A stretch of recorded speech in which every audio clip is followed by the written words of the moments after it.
Alright guys, welcome back to my channel. Today we're going to do, this is the first video in a series of videos about the Kusama network and the Kusama crowd loans.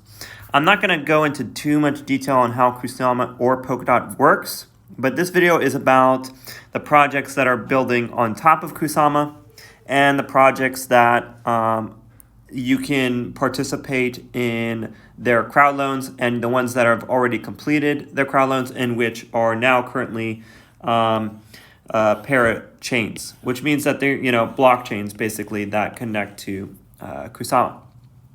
But from a very simple standpoint, each one of these is a layer 1 blockchain like Ethereum is, or Solana is, or Cardano. Those are layer 1s. Kusama is a layer 0, which sits underneath the layer 1s. And these layer 1s use the security of this layer 0 so that they don't have to each build their own. And then they also can transfer assets between them, and it's easier for them to be set up, and they can focus on their runtime logic, and they can focus on their services provided rather than having to build security. So this is I guess I'll start in just a general summary of the value proposition for Kusama. And then in this particular video, this part 1 video, I'm going to focus on the projects that have already completed their crowd loan and are actively parachains. And then the next video I'm going to go into details on these, which are the ones that you can in the future participate in. The ones that have yet to complete their capturing of a parachain slot.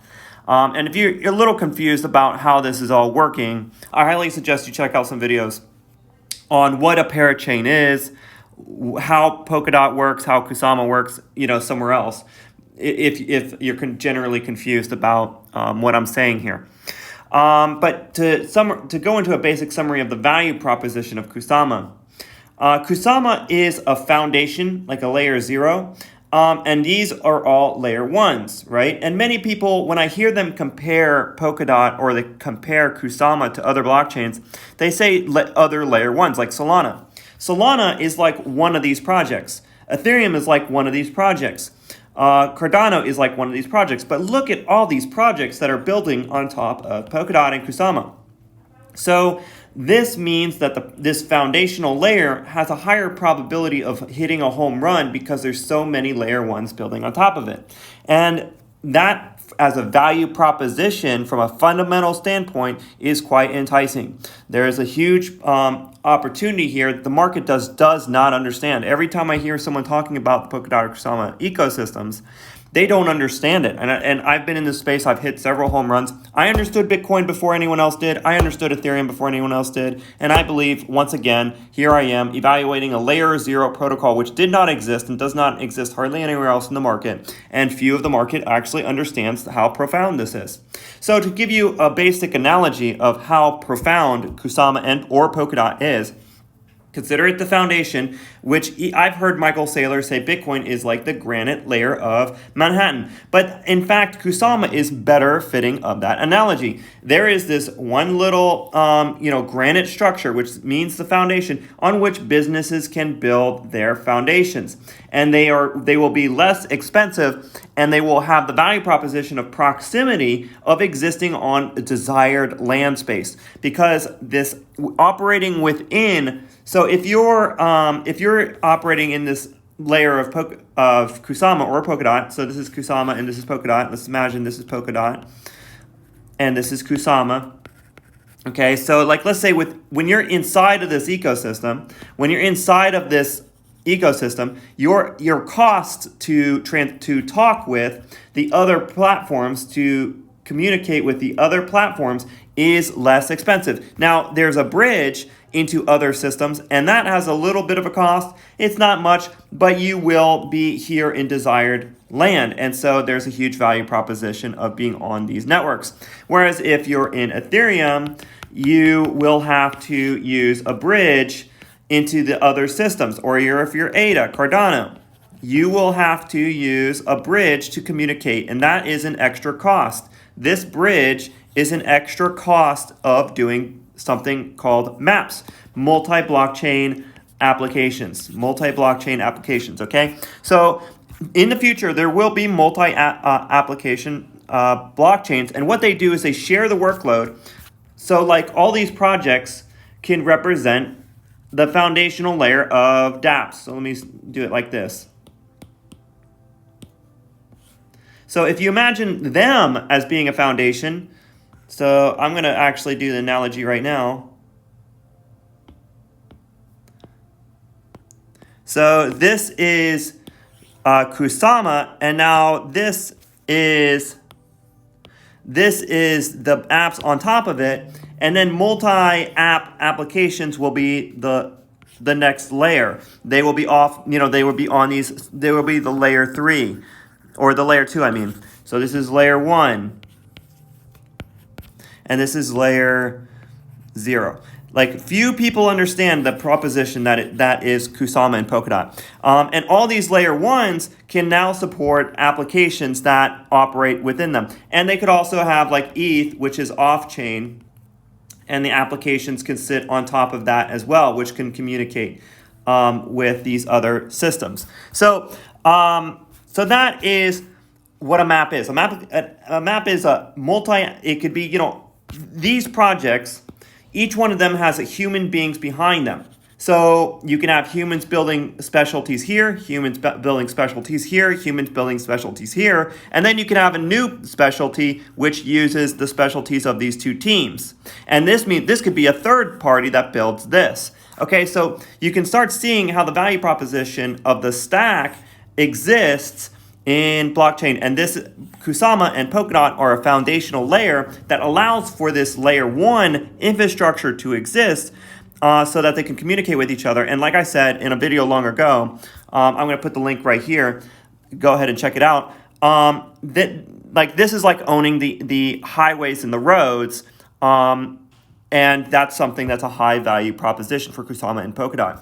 And I'm also going to say, when I get into these individual projects, I'm going to put another video right here, right now, and that video is about this. This is just more information than I'm going to currently provide, and it basically gives the relative offerings of these projects to each other, so that you could see which ones are being more generous in terms of their generosity towards the crowd loans. And, I go into more details in this particular video. So the link is right here.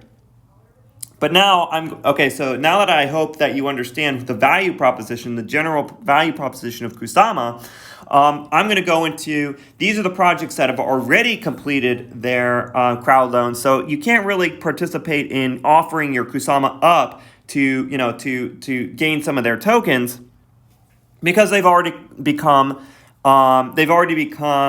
parachains. But these projects right here, which I will do in a future video, I'll go into more detail on them, because there's still an opportunity to participate in their parachains, because they're still active in their this is as it stands right now. They're active in trying to get real estate on Kusama, and you as a token holder of Kusama can send your tokens over to them and allow for them to get that real estate. So the first thing I'm going to mention is statement. If you come onto Kusama, you will notice when you look at the parachains that there is something called statement. And what statement is just it's not a project that's investable. It gives Kusama the capabilities of asset management. It is a parachain for the creation and management of assets, fungible and non-fungible. It is the runtime logic that sits on top of Kusama. It doesn't run in it doesn't run in the main deep core. It runs on the surface. And it's comparable to the ERC20 standard on Ethereum. It functions, the code, logic, etc. The cost known, the cost. Now, here's a powerful thing about, I'll just keep going into it. So Polkadot and Kusama, they don't want the code to exist on the relay chain because 100% of validators have to validate it. So this allows, I don't have to go too much into the details here, because as an investor, you should know what I'm talking about already in some sense of the word. But it basically allows for this runtime logic to not use a lot of resources. of being validated. And it's the first common good parachain. It's basically the infrastructure of Polkadot or Kusama, and it'll exist forever on those networks. It'll be upgraded, and it will be getting rid of, decided by the token holders if it's valuable, etc. The relay chain manages balances of KSM or DOT. Anyone can create assets on top of this statement. And anyone can, it allow any asset to pay for fees, so that when you create an application such as this Shiden network, you could pay for your running on top of Kusama with your native token, so you don't have to have your users using KSM, and that token will be sold automatically on liquidity providers into KSM and then used for the fees. Okay, so that is what statement is. It's just a runtime logic for the ecosystem, and that's all it is. You don't care too much as an investor. I mean, you should if you care. Like, you should check out Kusama and understand more of what I'm saying. But I'm just trying to give it a brief overview. So okay, so for one of the projects this is a Koala network. It is a layer 1, and it basically focuses on privacy. A layer 1 is a general purpose. For our sake of conversation, it is a general purpose trust computer, which is just a computer that offers anything a computer can do, any financial asset. We're talking about a $400 trillion addressable market. Its current market cap is $820 million. Current price 82 cents. And the total supply of tokens is 1 billion, and the token for that is PHA. So that is the Koala network. Now, once again, if you want to know more details, check out this video. It goes a little bit more into depth on some of the details. Now, Moon River is MOVR. The total supply of that is 10 million tokens. The price is $200. Current market cap, fully distributed, is $2 billion. I don't have to go into. I was going to go into super detail, but I realized I wouldn't be able to get this video out if I went into this kind of detail. But basically, what the token is used for is gas, proof of stake, governance, inflation, which is 5% uncapped. And the fees, 80% of fees burned, and 20% go to the treasury. The market address is the experimental Ethereum smart contracts. By the way, every project built on Kusama is going to be cutting edge technology. It's going to be the experimental technology, so the value proposition is considered high risk, high experimental, first to exist in the world type technology. But then Polkadot will be the safer version, the institutional version. I imagine Polkadot will be worth more because it will be the trusted, proven network with less risks there. But for now, we are in Kusama because that's where we are in the stages of getting Polkadot up and running. So the market address is experimental Ethereum smart contracts, basically a layer 1 with Ethereum's runtime logic, and we're talking about a 400 trillion, if not greater, market, addressable market. And that's that for Moon River. Okay, so Kilt protocol, not really trading yet that I could find, but it has captured the 6th auction as of today. And it is revocable anonymous credentials, ID services, attestment from trusted entities. So this is like diplomas or, like doctorate or whatever. You have trusted individuals who provide credentials, and then Kilt will provide anonymous credentiality. It is credential services. It could be, anything from turning your phone into a passport, anything like that kind of stuff. Oh, like he's really got a degree, and we know it's not faked. It gets rid of the possibility of, someone creating a fake degree for you.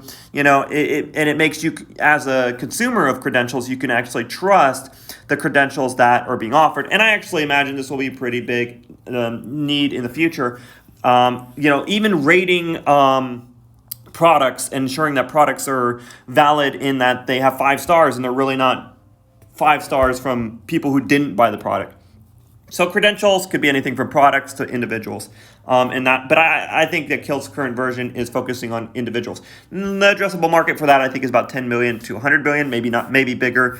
Let your imagination go on this. That is the purpose of this, is to get you to think about things. But that's what Kilt focuses on. Karora is DeFi.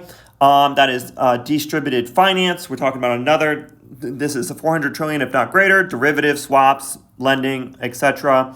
All in one house, and it is current market cap is 740 million, so it's less than $1 billion market cap. And total supply of tokens 100 million, and the token is CAR. And once again, this is the experimental version that will go on Polkadot eventually, and that is Cora. Bifrost, BFC is the token. It is an interoperability. It is like a QNT type project. It aims to be multi-blockchain apps, like we talked about those maps. It wants to build out that, and it reduces platform risk. It's like if you invest in something like Bifrost, it's like you're investing in an index, because like when something tries to be blockchain agnostic, it tries to sit on this layer above the layer one. So these are layer ones, and this is the layer 0. So it tries to sit here as an interlay between Ethereum, Bitcoin, or any other layer 1 or any other blockchain.